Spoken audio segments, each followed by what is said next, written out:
Olá, você que nos acompanha aqui no canal O Tempo. Nós separamos para você os melhores momentos de O Tempo News desta semana. Então, fique com a gente e saiba os principais fatos e análises que movimentaram a semana. É só continuar aqui.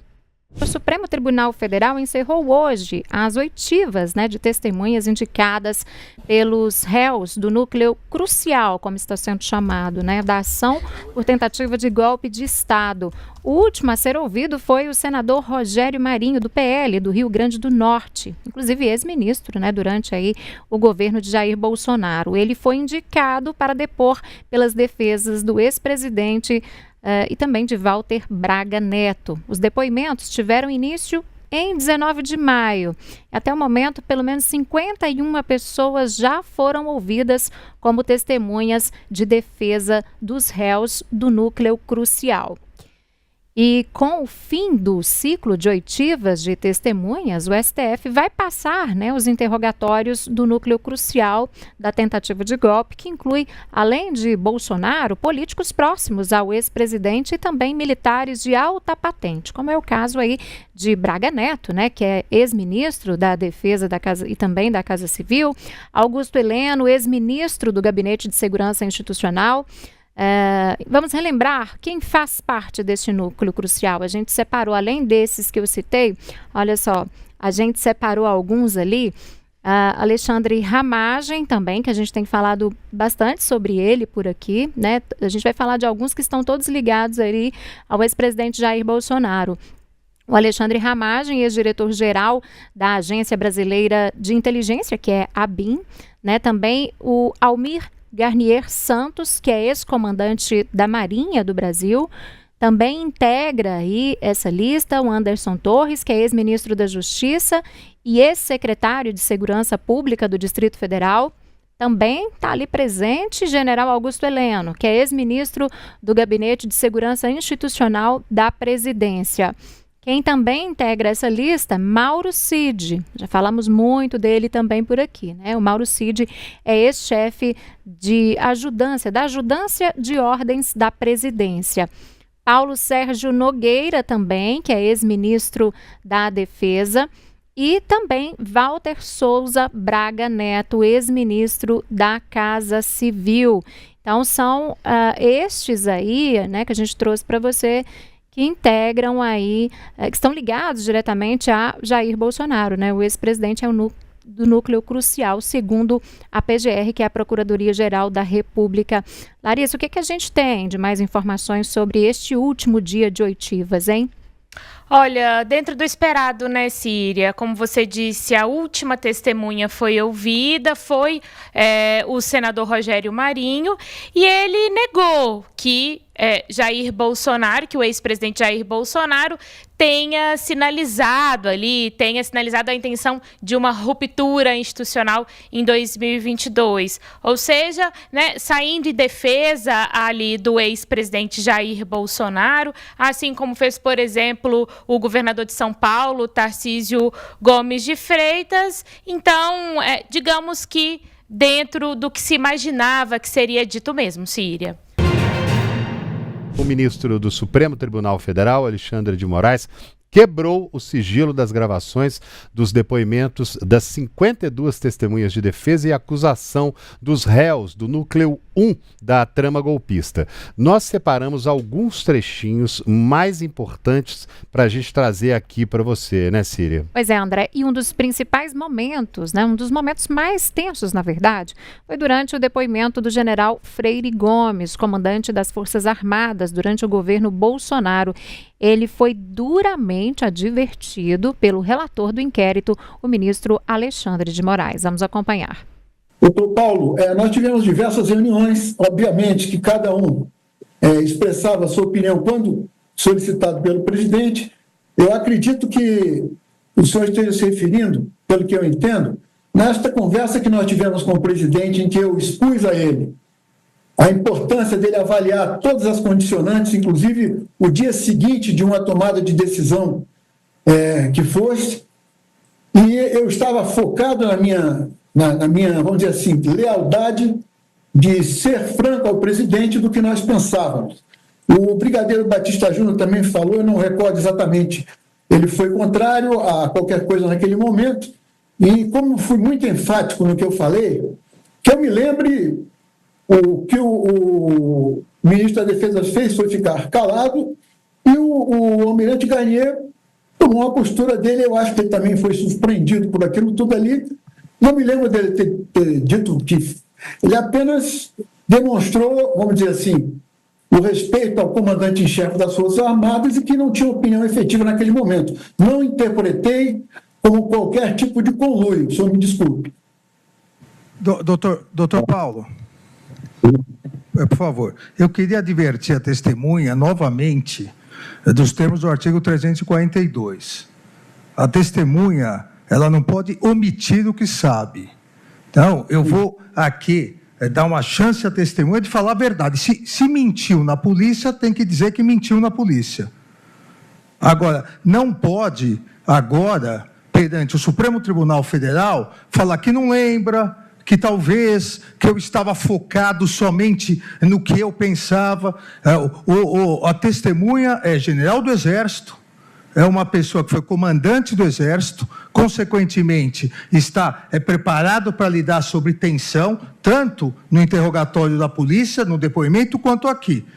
Então, eu solicito que, antes de responder, pense bem, porque Vossa Senhoria disse expressamente na polícia que o depoente e o brigadeiro Batista Júnior afirmaram de forma contundente suas posições contrárias ao conteúdo exposto, que não teria suporte jurídico para tomar qualquer atitude, que acredita que, pelo que se recorda, que o almirante Garnier teria se colocado à disposição do presidente da República. Fecha aspas.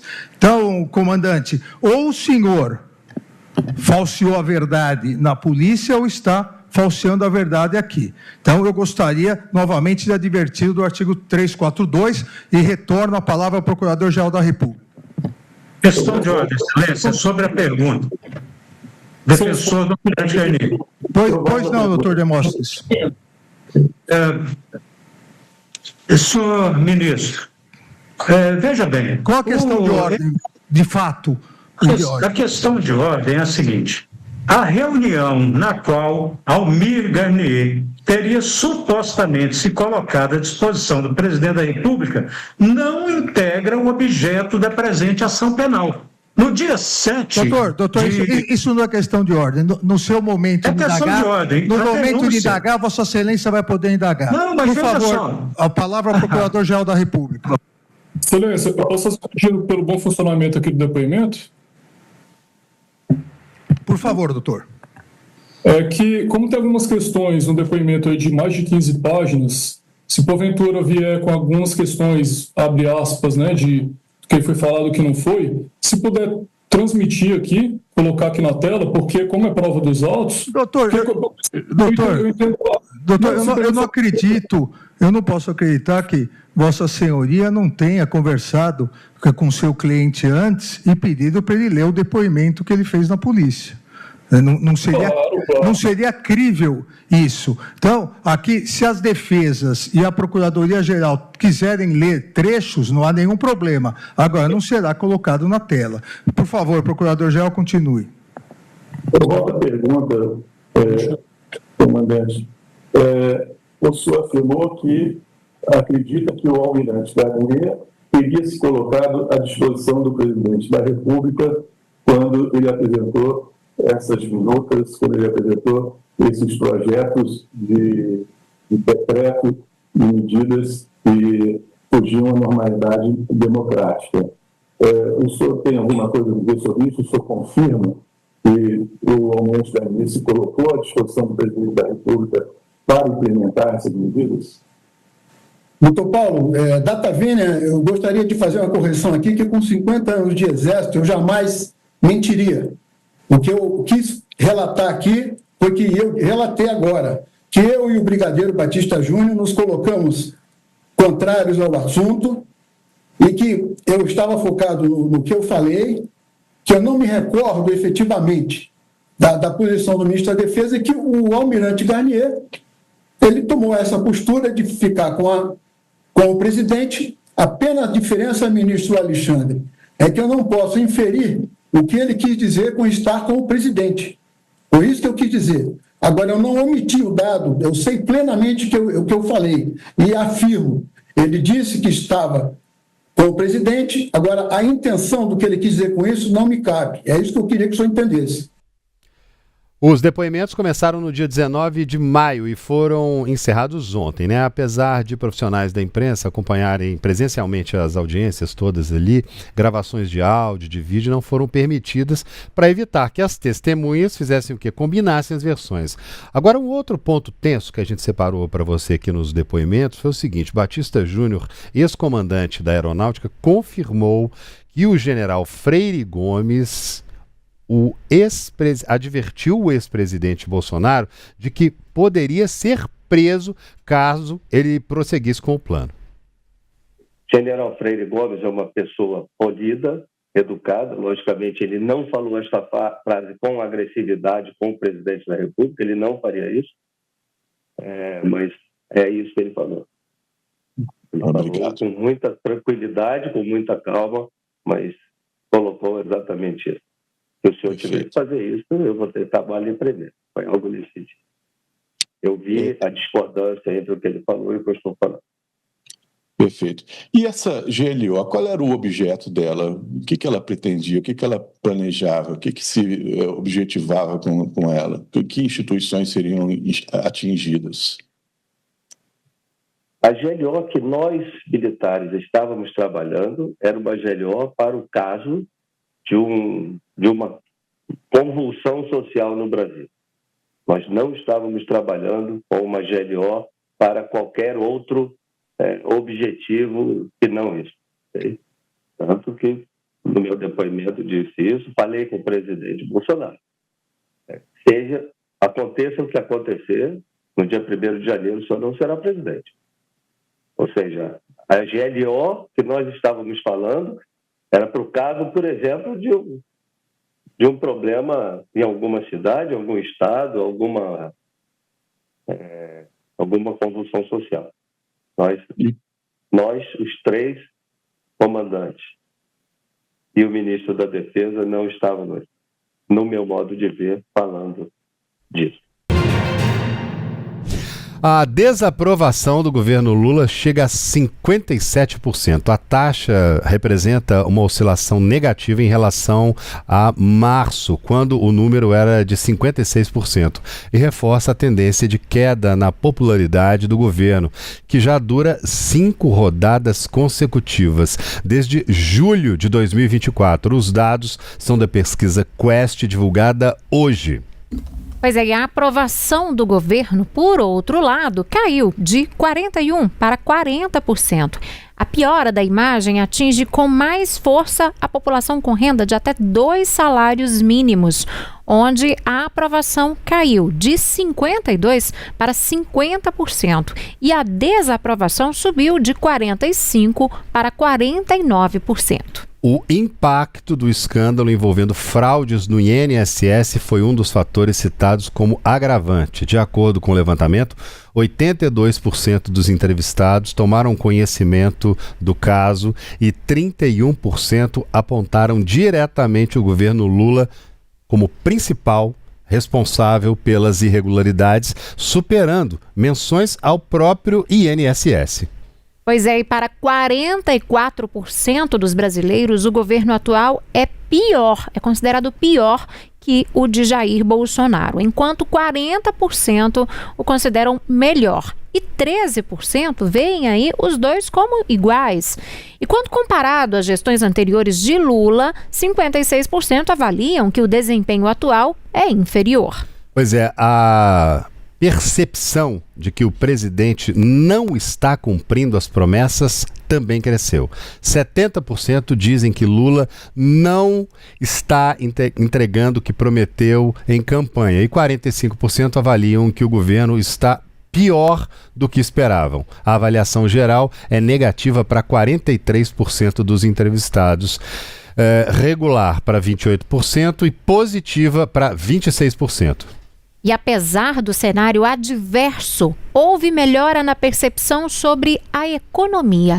A parcela que acredita que a situação econômica piorou caiu de 56% para 48%.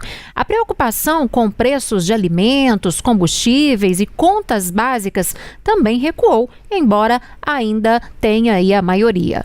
Vamos conferir agora alguns pontos dessa pesquisa na arte que a gente preparou para você dar uma olhadinha. Tá aí, ó, popularidade do governo Lula em 2025, hein? Junho de 2025, 57% desaprovam.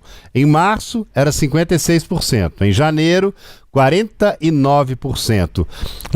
Aqui aprovam 40%, em março era 41%, em janeiro era 47%. 3% não souberam responder. A fonte, como a gente está vendo ali, né, é Genial Quest, né?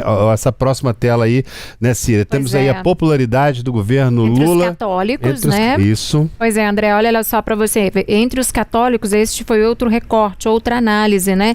Que foi feita. 53% da população católica desaprova, portanto, o governo Lula, né? Em março, esse índice era de 49%. Em janeiro, 45%. Então são dados ali que a gente vai vendo a diferença, né? 45% aprovam, 53% desaprovam. Em março, quem desaprovava estava em torno ali de 49%, em janeiro 45%. Já quando a gente vai para os aprovados, em março 49%, lá em janeiro 58%. Agora, quando a gente pega ali outro recorte, a população evangélica brasileira, hoje 66% dessa população desaprova o governo Lula e 30% aprova. E aí, em março, pegando aqui os que desaprovam, né? Mas lá em março era 67%, em janeiro 58%. Agora, em relação à aprovação do governo, em março 29% aprovava, em janeiro 37% aprovava o governo Lula, portanto, dados dessa pesquisa divulgada hoje, né? E quando a gente questiona, quando as pessoas foram questionadas, né, aí pelos pesquisadores em relação às fraudes do INSS, assunto que tomou conta aí da população brasileira nos últimos dias, né? A maioria aponta o governo Lula como principal responsável por essas fraudes, né? A maioria ali, que eu digo, 31% da população, então, acha que é culpa do governo Lula toda essa confusão, toda essa bagunça, né? Todos esses descontos indevidos nas folhas de pagamento aí dos aposentados e pensionistas. Apenas 14% acreditam que o INSS, o órgão, tem a sua parcela de culpa. 8% culpam as entidades, né, que fraudaram aí a assinatura dos aposentados. 8% também, empatado ali, 8% da população culpa aí o governo Bolsonaro. Os aposentados que não conferiram os descontos antes, né, 1%, né, a população, os entrevistados falaram, olha, 1% da população, 1% dos aposentados, dos pensionistas tem culpa porque não conferiram ali esses descontos, né, não checaram se estava acontecendo alguma coisa irregular no contra-cheque. Por outros motivos, 12%, e não souberam ou não quiseram responder essa pesquisa, aí o número corresponde a 26%, portanto, destes números. Uma nova pesquisa Quest mostra que 66% dos brasileiros são contra a candidatura do presidente Lula à reeleição em 2026, enquanto 65% dizem que Bolsonaro também deveria abrir mão de concorrer e apoiar outro candidato. Pois é, e ainda de acordo com este levantamento, 32% apoiam candidatura de Lula à reeleição e 26% dizem que Bolsonaro deveria manter uma eventual candidatura. Lembrando aqui, né, que o ex-presidente Jair Bolsonaro está inelegível pela Justiça Eleitoral até 2030 e não pode se candidatar, portanto, na próxima eleição. Sobre uma eventual candidatura de Bolsonaro, 55% de quem se declara não bolsonarista, mas mais à direita, acreditam que ele deveria abrir mão. Já 43% que ele deveria mantê-la, mesmo inelegível. Agora tem o outro lado no grupo que se declara bolsonarista. 38% apoiam que o ex-presidente dê apoio a outro candidato, enquanto 58% querem que ele mantenha o nome dele, mesmo condenado aí pela Justiça Eleitoral. Entre quem declara que não é lulista, mas mais à esquerda, 37% acham que Lula não deve se candidatar à reeleição. Entre os que se dizem lulistas, petistas, 15% são contra o presidente concorrer novamente. Pois é, e esse levantamento também perguntou, os entrevistadores, né, perguntaram aí quem deveria ser o candidato da direita se Bolsonaro não for candidato. O governador de São Paulo, Tarcísio de Freitas, do Partido Republicanos, né, e a ex-primeira-dama Michele Bolsonaro empatam entre si dentro da margem de erro, 17% a 16% nessa ordem. O governador do Paraná, Ratinho Júnior, do PSD, aparece com 11% e está empatado no limite da margem de erro com o empresário Pablo Marçal, do PRTB, que tem 7%, mas Ratinho não empata com Tarcísio e Michele. Em fevereiro, a Justiça Eleitoral tornou o Pablo Marçal inelegível, né? Mas o processo ainda está em aberto. Mas agora, em um eventual segundo turno nas eleições, o presidente Lula passou a empatar com Tarcísio de Freitas, Ratinho Júnior e Michele Bolsonaro. Lula também empataria com Eduardo Leite e segue empatado com Bolsonaro. Nessa pesquisa, ou melhor, na pesquisa anterior, né, antes dessa foi divulgada uma pesquisa em abril, Lula vencia todos os outros concorrentes e empatava somente com Bolsonaro. E além da disputa com Bolsonaro, a pesquisa apresentou outros 7 cenários. Aos entrevistados, né, foram apresentados esses cenários, então, para as pessoas que responderam essa pergunta. Vamos conferir, então, gente, comigo aqui, o resultado de cada uma aí dessa situação, né, em cada cenário. Vem aí primeiro cenário estimulado a intenção de votos, lembrando, né, para presidente em 2026. Então, o primeiro ali, Lula versus Bolsonaro. Então, empatados ali, 41% para Lula, 41% para Bolsonaro. Quando a gente pega Lula e Tarcísio de Freitas, a gente já observa ali 41% para Lula, 40% para o Tarcísio de Freitas ali, subiu bastante, né, o governador de São Paulo. Depois, terceiro cenário, a gente pega Lula e Michele Bolsonaro. E a ex-primeira-dama também cresceu muito. A ex-primeira-dama fica ali com 39% e o Lula com 43%. Em outro cenário, Lula e Ratinho Júnior. Lula com 40% neste cenário, 40% das intenções de voto, e o Ratinho Júnior com 38%. E aí, por último, tem o Lula e o governador Eduardo Leite, né? O Lula com 44% e o Eduardo Leite com 35%. A diferença aí, portanto, entre esses nomes é do Lula para o Eduardo Leite, né? Ele com 44% e o Eduardo Leite com 35%, mas bem próximo ali, né? Ratinho Júnior, que cresceu bastante, Michele Bolsonaro também, e o Tarcísio de Freitas ali, uma grande surpresa, né? Quase tecnicamente empatado ali nessa projeção com o presidente Lula. E Jair Bolsonaro, portanto, e o Lula empatados, reforçando 41%, de acordo com este levantamento que foi divulgado hoje. Pois é, agora, ô Larissa, para a gente analisar essa pesquisa aqui, o resultado dessa pesquisa, a gente tem que imaginar sempre que a gente colocou lá, né? Uma pesquisa se a eleição fosse hoje.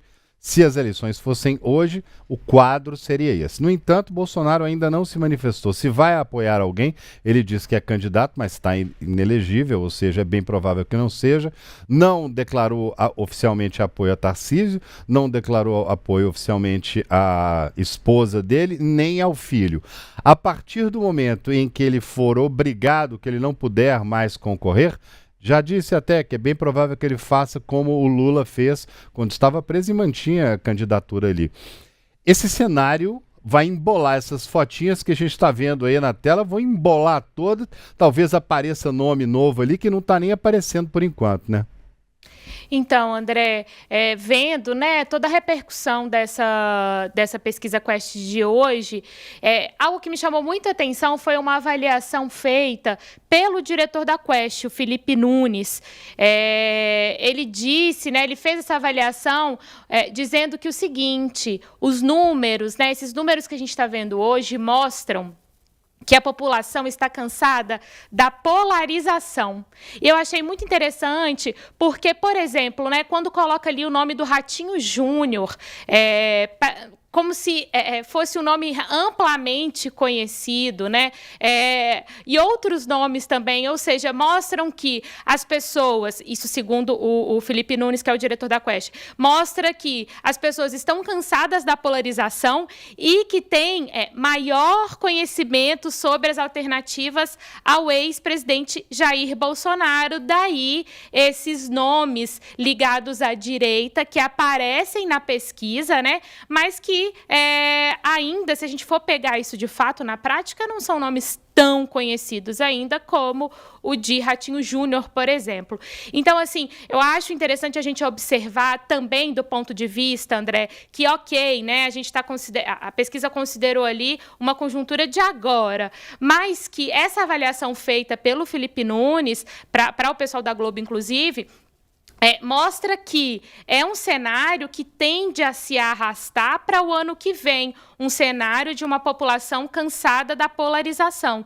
E aí, pegando o gancho no que você disse, é claro, né, assim, quando, de fato, já o ex-presidente Jair Bolsonaro, que, como vocês disseram, né, está inelegível, quando ele, de fato, definir qual vai ser o nome apoiado por ele, o nome ali da direita, a gente vai ter, claro, um cenário definido. E, claro, o PT também, quando confirmar aí se vai ser mesmo o presidente Lula tentando uma reeleição ou se vai vir com um outro nome. Mas, enfim, como que esse cenário de cansaço da polarização tende a se arrastar para o ano que vem, e aí a gente tende a ver no ano que vem um fenômeno diferente do que a gente viu em 2018 e 2022, né, que era de fato essa polarização gritante. O que vai vir fruto desse cansaço, né?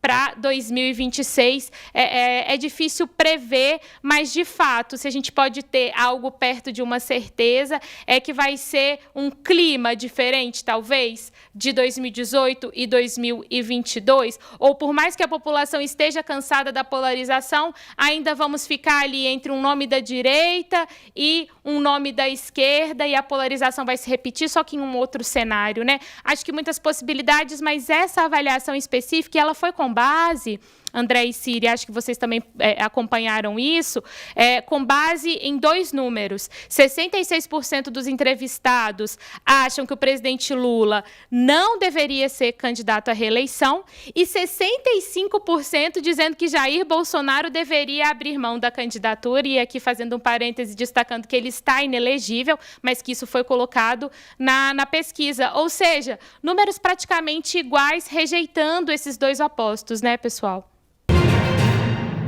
O ex-presidente Jair Bolsonaro prestou depoimento hoje à Polícia Federal na investigação sobre o filho, o deputado licenciado Eduardo Bolsonaro, por buscar sanções do governo dos Estados Unidos contra autoridades brasileiras que ele acusa de agir contra o pai. Quem acompanhou toda a movimentação do depoimento foi a nossa colega, repórter Lara Alves.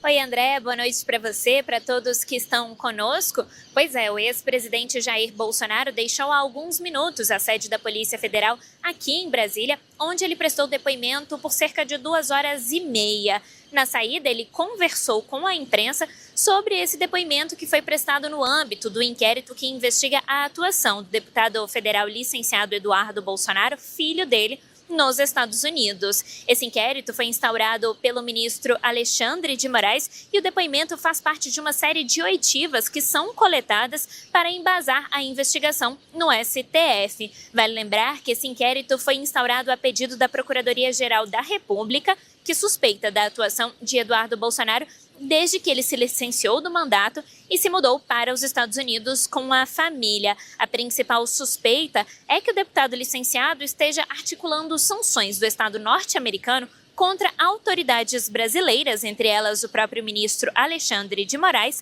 a fim de tumultuar, de atrapalhar aquela investigação e o julgamento do inquérito do golpe que corre no Supremo Tribunal Federal.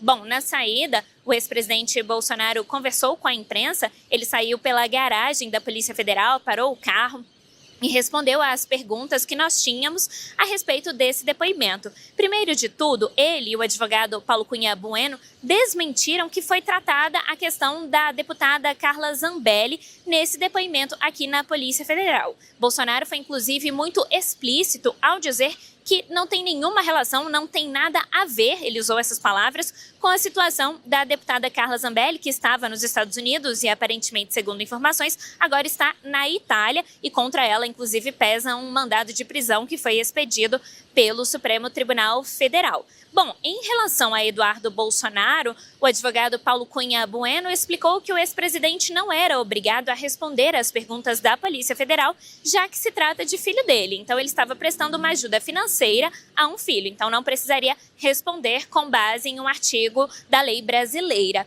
Mas Bolsonaro quis responder às perguntas dos delegados que participaram desse depoimento. Ele explicou à imprensa que depositou $350 mil para o filho, cerca de R$2 milhões no dia 13 de maio, para ajudá-lo a se manter nos Estados Unidos. Esse dinheiro, segundo Bolsonaro, veio daquela vaquinha que foi feita por apoiadores durante as últimas eleições. Essa vaquinha arrecadou cerca de R$17 milhões, segundo Bolsonaro, e esses R$2 milhões foram entregues à conta de Eduardo Bolsonaro para que ele se mantenha por esse período nos Estados Unidos. Nós perguntamos, eu inclusive perguntei para o ex-presidente Bolsonaro se havia alguma previsão de retorno do Eduardo ao Brasil, já que é bom lembrar, a licença que ele pediu à Câmara dos Deputados de 122 dias se esgota já no final do mês de julho, no finalzinho já do recesso parlamentar desse meio do ano. Bolsonaro diz que não sabe, não tem ideia se o filho volta ao Brasil, eles ainda não conversaram sobre isso,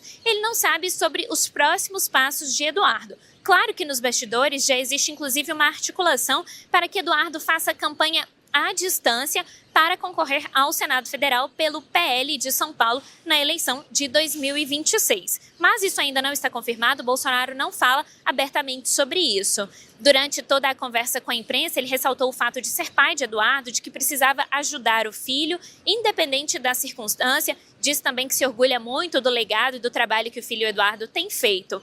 Ele, inclusive, também falou sobre o depoimento que vai prestar ao Supremo Tribunal Federal na semana que vem, um momento em que teremos o ex-presidente frente a frente com o relator dessas investigações que envolvem a suspeita de golpe, o ministro Alexandre de Moraes. Bolsonaro diz que está tranquilo para esse depoimento e que espera, sim, encontrar Alexandre de Moraes e disse, inclusive, que ficou feliz com a notícia de que esse depoimento será transmitido ao vivo. Bom, esse foi mais ou menos um resumo. O ex-presidente repetiu coisas que já vinha falando há algum tempo sobre a atuação do filho dos Estados Unidos, disse que não existe nenhum tipo de lobby para garantir sanções contra as autoridades brasileiras, que isso não existe, é parte de uma narrativa, mas respondeu que ajuda sim o filho pela razão de ser filho dele. Bom, ele explicou então essa questão dos valores, né, $350 mil que foram despachados, ele disse que através de Pix para a conta de Eduardo Bolsonaro nos Estados Unidos e agora espera os desdobramentos dessa investigação. Vale lembrar que o advogado Dr. Paulo Cunha Bueno também explicou que Bolsonaro não depôs nem como testemunha e nem como investigado. Isso não foi explicado pela Polícia Federal à defesa do ex-presidente Jair Bolsonaro. Os próximos passos desse inquérito devem se desdobrar já nos próximos dias, na próxima semana, mas ainda não há previsão de outro depoimento, de outra oitiva do ex-presidente Jair Bolsonaro aqui na Polícia Federal. André? Pois é, muito obrigada, Lara. E como ela explicou que o Bolsonaro e o advogado dele conversaram com a imprensa ali na saída, né, depois do depoimento, nós temos agora o áudio, a imagem também do advogado Paulo Cunha Bueno, que disse que essa denúncia contra Eduardo Bolsonaro é totalmente infundada. Esse inquérito foi aberto ao sentir da defesa de forma absolutamente equivocada pelas imputações que foram inicialmente colocadas pelo Procurador-Geral da República. coação no curso do processo, obstrução de investigação sobre organização criminosa e abolição violenta do Estado Democrático de Direito. Nenhuma dessas três tipificações se mostram minimamente viáveis. Gostaria, inclusive, de observar que já havia pedido de investigação contra o deputado Eduardo quando ele anunciou que permaneceria nos Estados Unidos. Essa investigação foi arquivada.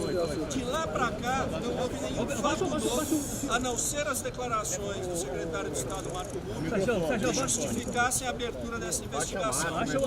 E deixa a defesa extremamente desconfortável que se está novamente diante de uma situação em que se politiza a justiça e se judicializa a política.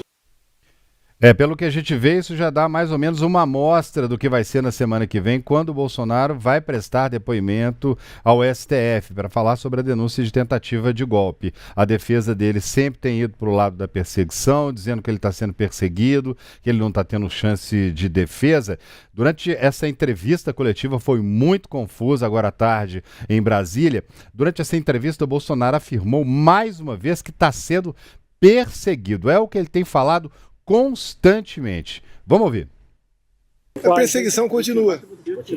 O que meu filho faz nos Estados Unidos, muito pior foi feito, né? Se é que foi alguma coisa ruim agora, no passado, pouco 17, 18, quando o Lula estava preso. O PT em especial rodou o mundo denunciando a justiça brasileira como parcial, como a justiça que estava perseguindo o Lula preso naquele momento. Não tem nada a ver o que o Lula fez no passado com as acusações que eu sofro no momento, o que ele sofre também. É uma perseguição, não me entender. É uma... O meu filho está fazendo... Se meu filho estivesse cometendo qualquer ato irregular lá, parte do parlamento americano, que ele mantém contato, estaria cometendo um crime também. Presidente, o senhor sabia que o seu filho iria para os Estados Unidos e o senhor foi questionado sobre o financiamento da... Olha só. Um por vez, gente, por favor. O meu filho aproveitou o carnaval, um feriado mais prolongado aqui em Brasília, e foi com a família dos Estados Unidos. Por coincidência, no mesmo dia, foi peticionado junto ao MP, por Lindbergh Faria e outro, que queriam caçar o passaporte deles. Ou melhor, peticionou o Supremo. O Alexandre de Moraes pediu, o ministro de Moraes pediu, e para o PGR se manifestar em 5 dias. E ele não se manifestou, o tempo foi passando. Quando meu filho decidiu, então, no 18º dia, ficar lá fora. E quando ele anunciou que ia ficar, o que aconteceu? Imediatamente arquivaram o pedido. O PGR despachou, contrário à pressão do passaporte, e o ministro de Moraes arquivou no mesmo dia. Mas ele já tinha anunciado que ia ficar lá fora. Resolveu ficar. E daí tem o financiamento do meu filho, não o financiamento de qualquer ato ilegal. Pediu para mim, pai, estou com a esposa aqui, uma menina de 4 anos que é minha neta e um garoto de 1 ano que é meu neto. Pode me ajudar? Ajudei. Botei um dinheiro na conta dele, bastante até, tá? E ele está levando a vida dele. Dinheiro limpo, legal, Pix. E aí a acusação é que eu estou financiando atos antidemocráticos. Bom, então é uma das notícias mais comentadas, né? Essa, o ex-presidente, então, confirma o envio, né, de dinheiro para o filho Eduardo Bolsonaro nos Estados Unidos. Hoje eu fui aqui ouvido apenas pela questão, o meu recurso que eu botei na conta do meu filho, que está nos Estados Unidos. Presidente, o senhor pode falar de valores? Pode, sem problema nenhum. Vocês sabem que lá atrás, né, eu não fiz campanha, mas foi depositado na minha conta 17 milhões de reais. Tá? Eu botei 2 milhões na conta dele. Tá ok? Lá fora tudo é mais caro. Eu tenho 2 netos, repito, um de 4, outro de 1 ano de idade. Ele está lá fora, eu não quero que ele passe por dificuldades. É bastante dinheiro. Lá nos Estados Unidos pode ser nem tanto, né, 350 mil dólares. Mas eu quero o bem-estar dele e graças a Deus eu tive como depositar esse dinheiro na conta dele. O Supremo Tribunal Federal rejeitou hoje o pedido apresentado pela defesa do ex-presidente Jair Bolsonaro para suspender a ação penal que apura a tentativa de golpe de Estado. Na decisão, o ministro Alexandre de Moraes, que é relator do caso, negou os requerimentos e alegou não existir irregularidades no andamento do processo. Pois é, e em manifestação protocolada nessa quinta-feira, a defesa de Bolsonaro pediu para suspender a fase de instrução do processo que apura a tentativa de abolição violenta do Estado Democrático de Direito. A justificativa é que a defesa não teve acesso completo às provas apreendidas pela Polícia Federal durante as investigações. E hoje, durante um evento do PL, o ex-presidente disse que quer ser inquirido pela justiça e que isso já virou rotina. Ontem foi mais um dia normal na minha vida. 2 horas de depoimento. Crime, mandar dinheiro para o seu filho. Que está fora do Brasil. Tentaram de tudo. Sobrou a fumaça do topo. Segunda, terça e quarta. Estarei no Supremo, ao vivo para a televisão, para responder, para falar o que aconteceu ao longo do meu mandato e no 8 de janeiro. Temos um objetivo: liberdade aos presos políticos. Acredito que isso acontecerá mais cedo ou mais tarde. E a próxima semana promete ser bastante agitada no STF, com vários depoimentos, entre eles o do ex-presidente Jair Bolsonaro, que será transmitido ao vivo. Quem tem outras informações sobre esse assunto é o repórter Édio Ferreira Júnior. Boa noite, Édio.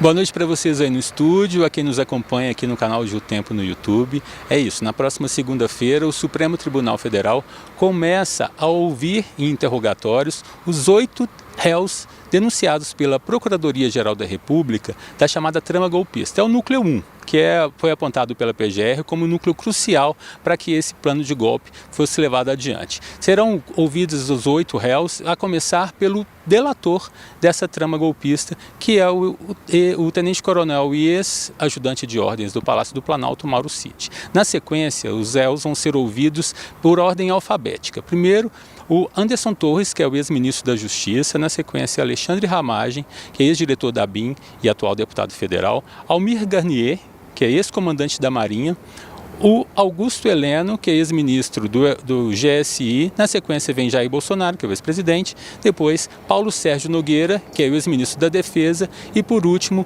Walter Braga Neto, que é ex-ministro da Casa Civil. As audiências, os interrogatórios ocorrerão presencialmente aqui na sala de audiências da primeira turma, que fica no anexo, num prédio anexo ao Palácio do STF, que é onde a gente está aqui, se posicionado aqui na frente. Então eles vão ser ouvidos, deverão chegar na segunda-feira, está previsto para começar esses interrogatórios às 14 horas, então, por determinação do ministro Alexandre de Moraes, que é o condutor, é o relator desse inquérito e é o condutor dessas oitivas, dessas audiências de interrogatório.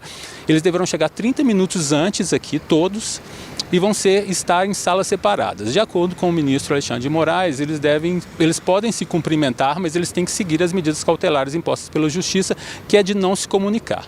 Então, eles chegam aqui, esses interrogatórios, como estão previstos várias sessões ao longo da semana, a primeira delas é na segunda-feira, às 14h, eles devem aguardar e vão ser chamados nessa ordem que eu disse, na ordem alfabética, até que todos sejam ouvidos. O único que não estará presencialmente aqui é Walter Braga Neto, que está preso numa unidade militar no Rio de Janeiro e será ouvido por videoconferência. Eles podem se cumprimentar, segundo o ministro Alexandre de Moraes, mas eles não podem se falar. Então eles estarão em espaços reservados aqui e vão ser chamados um a um até que eles sejam ouvidos. Se não na próxima segunda-feira não forem concluídos, o que é esperado que não sejam concluídos todos esses interrogatórios, eles vão sendo conduzidos ao longo da semana em horários diferentes aqui, de acordo com o horário também de funcionamento do plenário no Supremo. Então, a expectativa é de que todos sejam ouvidos na semana que vem, mas se ou precisar de mais tempo, se não forem concluídos esses interrogatórios conduzidos pelo presidente, pelo relator da primeira turma, ministro Alexandre de Moraes, e pelo Procurador-Geral da República, eles podem se estender aí por outros dias. É isso, eu volto com vocês aí no estúdio. Bom, e depois de dizer então que já é rotina ser ouvido pela Justiça, o ex-presidente Jair Bolsonaro disse que está preparado para encarar os ministros da primeira turma do STF. Eu tenho mostrado caminhos para mudarmos o destino do Brasil. Você tem a memória do que foi meu governo. Também, que é mais velho um pouco, o que foram os governos anteriores. E todos o que está sendo o atual governo que está aí. O que aconteceu em 22? Com toda certeza, será falado por mim quando, ao vivo, estiver no Supremo, os 5 minutos da minha frente, me cobrando. Vale a pena assistir. Obrigado, meu Deus, por essa oportunidade. E por hoje é só. Até a próxima semana.